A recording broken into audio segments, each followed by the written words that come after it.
What is going on, everybody? Welcome back to Red Seat Radio. My name is Corbin. Before we get into the video today, I do want to remind you that we are going to be live tonight around 7 p.m., probably closer to 7:05, 7:10 p.m. Either way, we are going to be live tonight to watch the Red Sox take on the Yankees. If you have not been yet, they are a ton of fun. I highly recommend stopping on by. Again, that is 7 p.m. Eastern time tonight. Anyways, I don't understand why the Red Sox are so meh when it comes to the Cincinnati Reds. They end up splitting the season series 2-2 after splitting this series 1-1. That kind of actually makes sense now that I'm saying it out loud because of the way this Red Sox season has gone, but that's not what we care about anymore. We don't care about wins and losses. We care about development, and that was on full display in this series. We got to see a ton of young Red Sox arms, some good, some bad, some pretty shaky, and that's what we're talking about today. We're going to go over every single appearance of a young pitcher in this latest Red Sox series. We're going to talk about what could make them a vital part of the future of the Red Sox and whether or not I think they will have a future with the Red Sox based on their performance so far this year and in this series. I'm also going to go over some offense as well because there are some points there that I want to talk about, but we'll save that to the end. Before we get into that, do me a favor, make sure you guys have hit that subscribe button if you haven't already. If you're new here, we talk Red Sox content almost every single day. Also, make sure you guys have hit the like button on this video as well. It helps out these videos a ton and would mean a lot to me. Thank you all very much for clicking on this one. Let's get into it. If we're talking about the future of this Red Sox pitching staff, Brayan Bello has to be at the top of that list. Brayan Bello got a start in this series, in the first game of the series, and while I won't say it was his best start so far, because I say that literally every single video, it was definitely in his top 3. He went 5 innings, allowed just 1 run, and struck out 5. And one of the really great things about this outing that we have not seen a ton of in other outings was his ability to make his way out of jams. There were situations where it was first and third, nobody out, no one ended up scoring, bases loaded, no one ended up scoring, and that is huge for a young pitcher. To develop that in the major leagues is an absolutely massive trait to have, and we've talked about it a ton, right? I'm not going to get super in-depth into it, but Brayan Bello has the makings of a bona fide certified ace. That is someone who I am most excited to watch develop for the rest of the season because, to be honest with you, this is a guy in terms of rookies who I think has the most potential, at least so far. Connor Siebold got the ball in game 2, again, another rookie. It's mostly because Garrett Whitlock ended up on the IL. He's going to get season-ending surgery. For those of you who did not hear, it was definitely much needed, and I'm hoping for a speedy recovery for Garrett Whitlock. Either way, Connor Siebold got the ball for game 2, and now listen. I don't want to sit here and say that there is a huge bright future for Connor Siebold, that he could also be a bona fide ace, but he did have his best start in a Red Sox uniform in this Red series. Now, part of that could be because the Reds kind of stink, but part of it could be because maybe Connor Siebold's improving a little bit. His stat line doesn't truly reflect his start in this series. He ended up with a stat line of 5 innings, allowing 4 runs and striking out 4. If you look at the hits that he did allow and the runs that he did allow, a lot of them were fluky. He ended up with the highest exit velo hit he allowed was only 81.5 miles an hour, which is about 6 miles per hour lower than the average hit in baseball. And that's kind of the problem with him being a contact pitcher, is exactly that, the contact, right? If you're going to be a contact pitcher, sometimes you're just going to get flat out screwed. It is what it is. 2 of those runs came off of a little dinky bloop hit, and that's going to happen when you're a contact pitcher. Again, I don't know if Connor Siebold has a super bright future for the Red Sox, but with Garrett Whitlock being down for the rest of the season, there's a possibility that he stays up here, makes a couple more starts, and maybe if he can continue to pitch like this, make himself more sellable in terms of trades. But it wasn't just starting pitching that was on display in this series. There was a lot of bullpen action as well. Edward Bizardo got a relief appearance in this one, and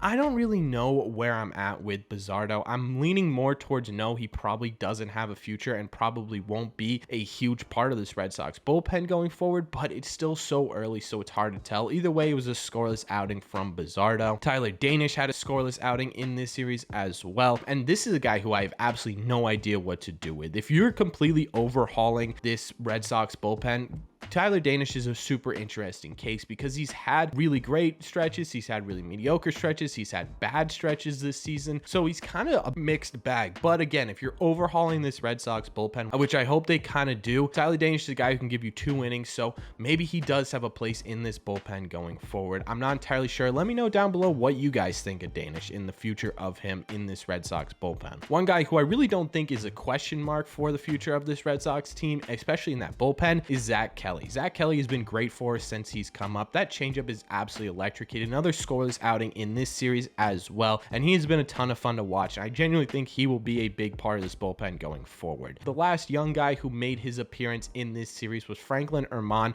who made his second big league appearance. He did get his first strikeout, which was immediately followed up by giving up his first big league bomb. So some good, some bad there. Again, this is another guy who just simply has not had the reps so far in the major leagues for me to make a final decision, but his stuff continues to look good. The peripherals on Franklin Iman look good. He just simply has not had the amount of time or experience to truly perform at the big league level. That's at least in my opinion. All in all, there was a ton of opportunities and outings from these young guns, and I think that's kind of exactly what we've wanted to see for a while, right? We've kind of known that the Red Sox are out of contention, and we've been asking to see what the future of this Red Sox team may look like, and that's exactly what we got in this series. So it was kind of refreshing to see that happen. Whether you consider them prospects, rookies, or young guys, it doesn't really matter. Either way, we got to see them a lot in this series, some good, some bad, and I think the Red Sox are going to start making some true decisions and judgments based off of the last couple of weeks of this season. So all in all, I really actually did enjoy watching the pitching in this series, which is something I have not said in a while, and the only reason for that is because I sit there and I say, look,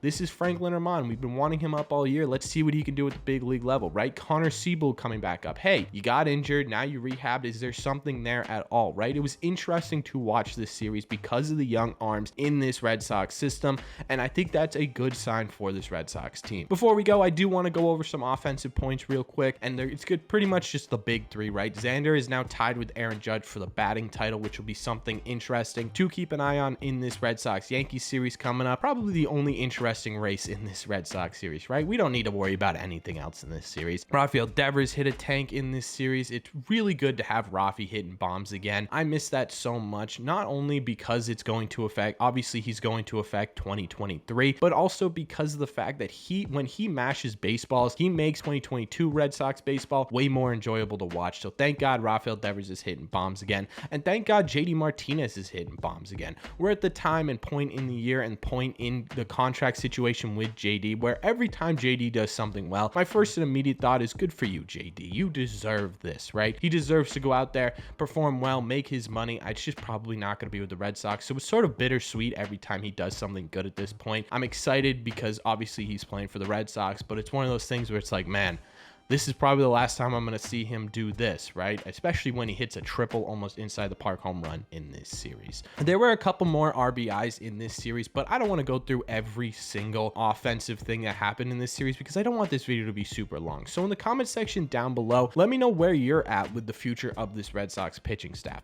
Did you like a lot of the outings that you saw in this series? Were there a lot of outings that concerned you? Where are you at with this Red Sox pitching staff? Let me know all your thoughts down below. As always, if you made the end of this video, like I said at the beginning, we talk Red Sox content almost every single day, so don't be afraid to hit that subscribe button. Also, make sure you guys have hit the like button as well. You made it to the end of the video, you clearly enjoy the content, you might as well hit the like button because it helps these out a ton.